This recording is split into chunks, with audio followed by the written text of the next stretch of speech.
கணநாயகவாரன் விநாயக பெருமானை வணங்கி தாயை நோக்கி பார்த்தான்.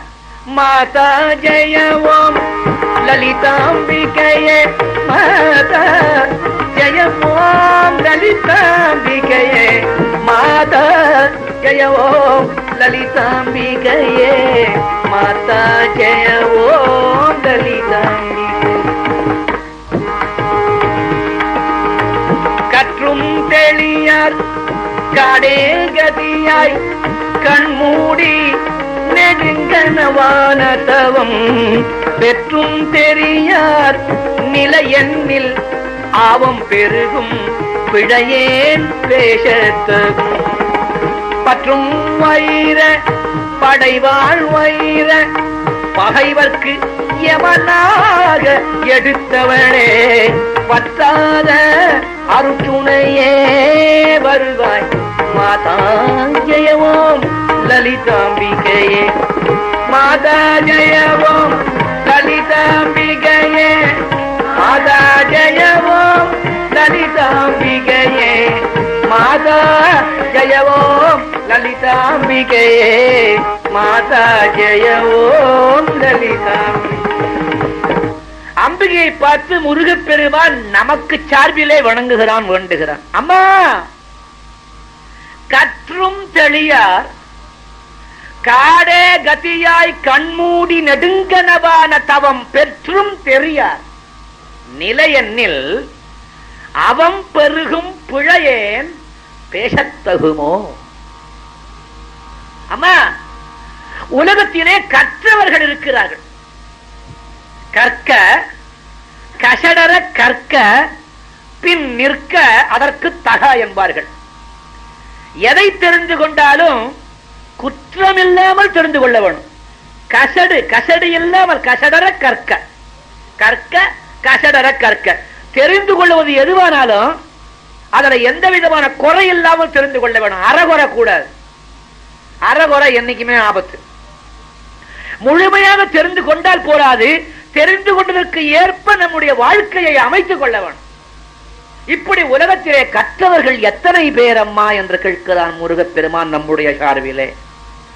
கற்றும் தெளியான், தெளிவு வரணும் மனுஷனுக்கு.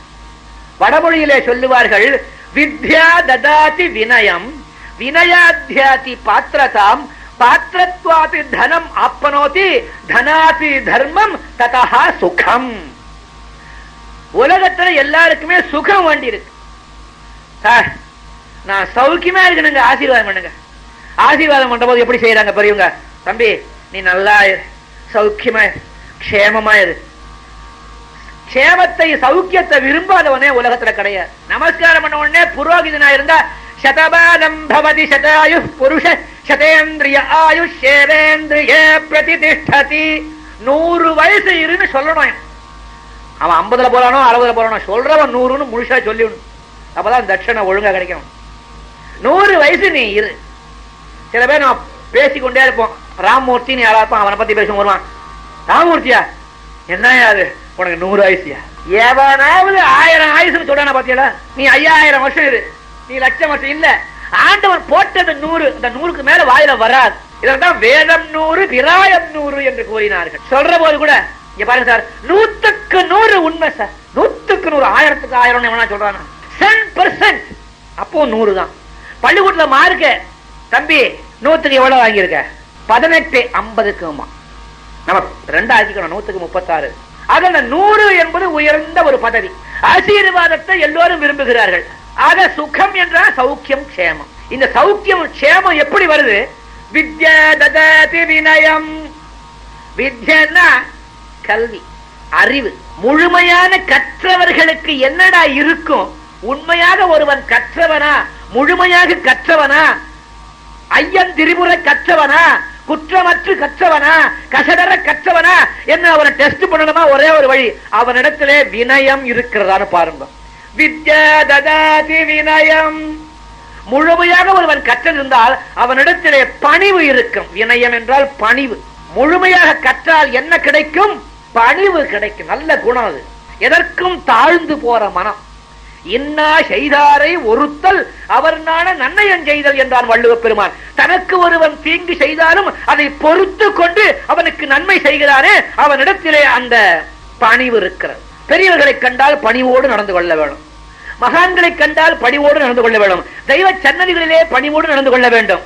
உண்மையாக முழுமையாக கற்றவனுக்குத்தான் இந்த பணிவு வரும். இந்த பணிவு அவன் அந்த பய அறவர. முழுமையாக கற்றவனுக்கு என்ன வரும்? வினயம் வரும். வினயாத்தியாது பாத்திரதாம். அந்த பணிவு ஒருவனுக்கு வந்துவிட்டா அதற்கப்புறம் அந்த ஊரிலேயே அவன் முக்கியமானவனாக கருதப்படுகிறான். அவர் ராமசாமி வீட்டுக்கு போங்க சார், ரொம்ப நல்லவர், பரமெல்லாம் அனுப்பி விடுவோம். வினயாத்தியாது பாத்திரதாம். நல்ல பாத்திரமான உன்ன என்ன? பாத்திரத்வாத்து தனம் ஆப்பனோதி. அந்த பாத்திரமான உடனே பொன்னும் பொருளும் இவன் தேட வேண்டாம், அது இவனை தேடிக்கொண்டு வரும்.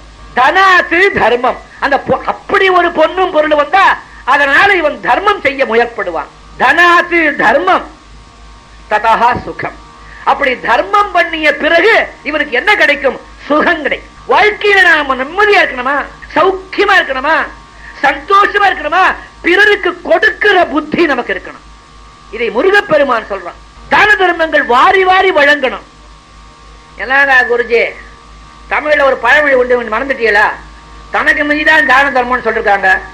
எனக்கே இங்க நக்குது, நான் எங்க செய்யறது தர்மம்? தனக்கு மிஞ்சி தான தர்மம் இல்ல, தனக்கும் மிஞ்சி தான தர்மம். தன்னுடைய நிலையையும் மீறி தர்மம் செய்யணும். அதுதான் உண்மையான தர்மம். தனக்கு வச்சுட்டு செய்யறது தனக்கு மிஞ்சி இல்ல, தனக்கும் மிஞ்சி. அந்த இம்ப விட்டுட்டோம் ரொம்ப பேர். அப்படி ஒரு சுகம் பெற வேணுமானா முழுமையாக கற்றிருக்க வேணும். முருகன் சொல்லுகிறான், அம்மா இப்படி முழுமையாக கற்றவர்களுக்கும் இன்னும் தெளிவு ஏற்படவில்லை. கற்றும் தெளியார். நிறைய கற்ற உடனே இந்த பசங்களுக்கு சந்தேகம் வருது. ராமாயணம் படிச்சான், ஓரொருத்தன் ஒரு தினசா ராமாயணம் படிச்சிருக்கான், எல்லாம் முழுசா படிச்சிருக்கான். உட்காந்து பெரிய ஒரு பட்டிமன்றம். ஒருத்தன் சொல்றா ராமர் ராட்சசன் அப்படின்னு ஒருத்தன், ஏன்னா அவன்கிட்ட அந்த புத்தி இருக்கு. இன்னொருத்தன் சொன்னா இல்ல இல்ல அவன் சத்திரியன், இல்ல இல்ல அவன் ஆண்டவன், ஒருத்தன் சிட்டி போடா மனுஷன்டான். குழப்புவான்கள். அனாவசியமா படிச்சுட்டு உட்கார்ந்து குழம்புவான். அதனால படித்தாலும் சில பேருக்கு தெளிவு இல்லை. கற்றும் தெளியார். காடே கதியாய் கண்மூடி நெடுங்கனவான தவம் பெற்றும் தெரியார். அம்மா, இந்த உலக பற்றை நீக்கி இந்த உலகத்தின் பேர்ல ஆசை வைக்காமல், உடலிலே ஆசை வைக்காமல், உலகத்திலே ஆசை வைக்காமல், எந்த பொருளின் மீதும் ஆசையே வைக்காமல் துறவிகளாக சிலவர் காடுகளிலே சென்று நெடுங்கனமான தவம் புரிகிறார்கள் உன்னை அறிய வேண்டும் என்று. அவர்களாலும் உன்னை அறிய முடியவில்லை. கற்றும் தெளியார். காடே கதியாய் கண்மூடி நெடுங்கனவான தவம் பெற்றும் தெரியார். இவர்கள் நிலையே இப்படி இருக்குமானா நிலையெண்ணில் அவம் பெருகும் பிழையே. நமக்காக போடணும் முருகன். அவம் பெருகும் பிழையே. நான் எப்படி இருக்கேன் தெரியுமாடி? இந்த உலகம் முழுதும் நிறைய அளவுக்கு நான் பாப்பி. அவம் பெருகும் பிழையே. உலகம் நிறைய அளவுக்கு நான் பிழைகள் செய்திருக்கிறேன். உன்னை பற்றி என்னால் பேசத்தகுமோ? அவம் பெருகும் பிழையேன் பேசத்தகுமோ? பற்றும் வயிறப்படைவாள் வயிற பகைவர்க்கு எவனாக எடுத்தவளே. காமம், குரோதம், லோபம், மோகம், மதம், ஆச்சரியம் என்று 6 கெட்ட குணங்கள் மனிதனுக்கு வந்து சேருகின்றன. ஆகையினாலே மனிதன் வீணாக போகிறான் இந்த உலகத்துல. இத்தனை இந்த ஷட் வைரிகள், இந்த 6 விரோதிகளையும் வெல்லக்கூடிய சக்தி தாயே உன் ஒருவனுக்குத்தான் உண்டு. வற்றாத அருட்சுனையே. உன்னுடைய அருள் இருக்கிறதே, அது ஊறுகிறது. எப்படி? வற்றாமல் ஊறுகிறது. எடுக்க எடுக்க, கொடுக்க கொடுக்க உன் அருள் வளர்ந்து கொண்டே வருகிறது. இவ்வேளையையும் காப்பாற்று என்று முதல் பதிகத்தினாலே அம்பிகையை வேண்டினான். இனி அடுத்தபடியாக 9 சரணங்கள். ஒரு சரணம் முடிந்தது, இன்னும் 8 சரணங்களிலே அம்பிகையை வர்ணிக்கின்றான். மற்றும் தெளியார் காடே கதியாய் கண்மூடி நெடுங்கனவான தவம் பெற்றும் தெரியார். நிலையெண்ணில் அவம் பெருகும் பிழையேன் பேசத்தகுமோ? பற்றும் வயிற படைவாள் வயிற பகைவர்க்கு எவனாக எடுத்தவளே. வற்றாத அருட்சுனையே வருவாய் மாதா ஜெயவோம் லலிதாம்பிகையே என்று அருள் நிறைந்து பாடுகிறான் முருகப்பெருமான் தன் தாயான ஆதி பராசக்தியை நோக்கி. அடுத்தபடியாக அம்பிகையினுடைய பெருமையை புகழ்வார். மூலக்கனலே சரணம் சரணம், முடியா முதலே சரணம் சரணம், கோலக்கிளியே சரணம் சரணம், குன்றாத ஒளிக்கு உவையே சரணம், நீல திருமேனியிலே நினைவாய் நினைவற்று எளியே நின்றேன் அருள்வாய், வாலை குமரி வருவாய் வருவாய் என்று பாடுகிறார். மூலக்கனல், மூலம் என்றால் ஆதி. அகர முதல எழுத்தெல்லாம் ஆதி பகவன் முதற்றே உலகு என்கிறான் வள்ளுவப் பெருவார். எப்படி எழுத்துக்களுக்கெல்லாம் ஆ என்னும் அச்சரம் முதன்மையாக விளங்குகிறதோ, அதுபோல உலகங்களுக்கெல்லாம் முதன்மையானவன் எம்பெருமான்.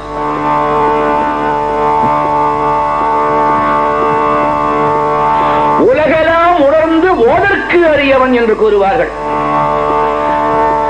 அப்படி இந்த பெருமாட்டி ஆதிபராசக்தி எப்படி இருக்கிறாள்? ஆதியாக இருக்கிறாள். ஆதி என்றால் என்ன? அது மட்டுமா? கனல். கனல் என்றால் சூடு.